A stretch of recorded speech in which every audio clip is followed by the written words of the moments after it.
আল্লাহ পাকের ৯৯টি নামের মধ্যে ৩টি নাম আজকে বলবো, যে ৩টি নাম রাতে ঘুমানোর আগে শ্বাস ধরে রেখে প্রত্যেকটি নাম ৩ বার করে পাঠ করবেন এবং পরের দিন আপনি তার একটা রেজাল্ট পাবেন।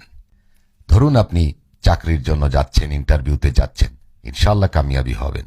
অথবা যে কোনো বিষয়ে আপনার মনের মধ্যে একটা আশা রেখেছেন, কালকে সেটা হওয়ার জন্য আপনি রাতে এই ৩টি নাম জপ করুন। ইনশাআল্লাহ তাআলা, আল্লাহ চাহে তো আল্লাহ পাক আপনার মনের আশা পূর্ণ করে দিবেন।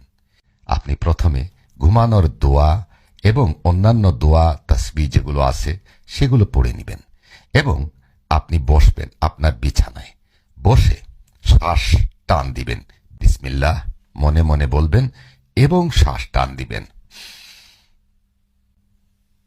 পূর্ণ শ্বাস টান দিয়ে ধরে রাখবেন